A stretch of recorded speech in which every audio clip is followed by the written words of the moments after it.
नमस्कार। फिर से एक बार स्वागत है आपका पॉलिटिकल साइंस ग्लॉसरी पर। काफ़ी दिन से कोशिश में था कि आपके साथ भारतीय राजनीति के कुछ ऐसे किस्सों, कुछ ऐसे प्रसंगों पर चर्चा करूं जो बहुत रोचक भी हैं और साथ ही भारतीय राजनीति की वास्तविकताओं की गंभीर समझ विकसित करने में मददगार भी हैं। एक ऐसा ही किस्सा है आया राम गया राम का। ये बात 1967 की है। हम ये जानते हैं कि 1 नवंबर 1966 को हरियाणा का एक नए राज्य के रूप में जन्म हुआ और वहाँ पर प्रथम विधानसभा चुनाव हुए 1967 में। हरियाणा की ही हसनपुर विधानसभा क्षेत्र से एक निर्दलीय प्रत्याशी ने चुनाव लड़ा और उस प्रत्याशी का नाम था गयालाल। गयालाल यद्यपि इससे पहले कांग्रेस के सदस्य रह चुके थे, लेकिन चूंकि पार्टी ने उनको टिकट नहीं दिया था, इसलिए वो निर्दलीय प्रत्याशी के रूप में हसनपुर विधानसभा क्षेत्र से चुनाव लड़े और बतौर निर्दलीय सदस्य वो चुनाव जीते।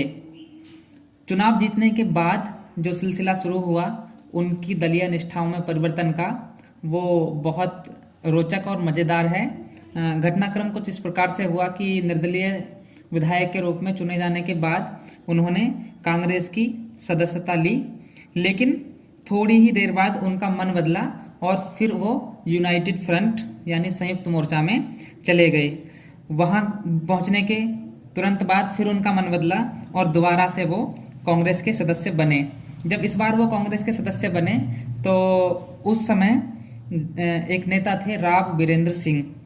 राव वीरेंद्र सिंह तत्कालीन मुख्यमंत्री भगवत दयाल शर्मा, जो हरियाणा के प्रथम मुख्यमंत्री थे, उनके मुख्य विरोधी थे और दूसरे उम्मीदवार थे मुख्यमंत्री के, या तो कहें कि बड़े दावेदार थे मुख्यमंत्री पद के।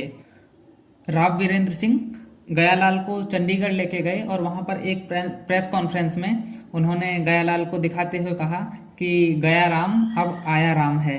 और यहीं से ये मुहावरा, ये वाक्य एक प्रतीक बन गया भारतीय राजनीति में दल बदल, दल परिवर्तन का और दलीय निष्ठाओं में बदलाव का। इतना ही नहीं, तत्कालीन केंद्रीय गृह मंत्री वाई चौहान ने संसद में अपने भाषणों में इस शब्दबंध का प्रयोग सांसदों की या विधायकों की दलीय निष्ठाओं में परिवर्तन के लिए किया और तब से ये वाक्य एक दल परिवर्तन का एक प्रतीक बन गया, एक संकेत बन गया और तब से ये जो मुहावरा है, इसको दल परिवर्तन के लिए हम लोग भारतीय राजनीति में इस्तेमाल करने लगे।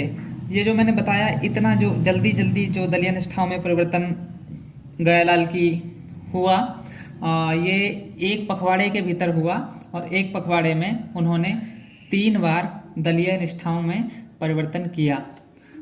यद्यपि दल परिवर्तन का सिलसिला भारत में काफ़ी लंबा चला और अभी भी जो दल परिवर्तन की घटनाएं हैं वो हमको देखने को मिलती हैं, लेकिन फिर भी इस पर रोकथाम के लिए 1985 में 52वें संविधान संशोधन अधिनियम द्वारा संविधान में 10वीं अनुसूची जोड़ी गई, जिसके द्वारा दल परिवर्तन पर कुछ प्रतिबंध लगाए गए। लेकिन इन प्रतिबंधों में जो कमियां थी उनको और कठोर करने के लिए, उनको और सशक्त बनाने के लिए 2003 में 91वें संविधान संशोधन के माध्यम से दल बदल कानून को और अधिक कठोर किया गया है। लेकिन अभी भी हम लोग देखते हैं कि लगातार दल बदल की घटनाएं हमको देखने को मिलती हैं अलग अलग रूपों में। खैर, फिलहाल जो मेरा मकसद था आया राम गया राम का, ये जो भारतीय राजनीति का महत्वपूर्ण मुहावरा है, इसकी पृष्ठभूमि क्या थी, इस पर चर्चा करनी थी। उम्मीद है आपको पसंद आया होगा। मिलेंगे अगली वीडियो में, तब तक के लिए नमस्कार। पढ़ते रहिएगा, देखते रहिएगा।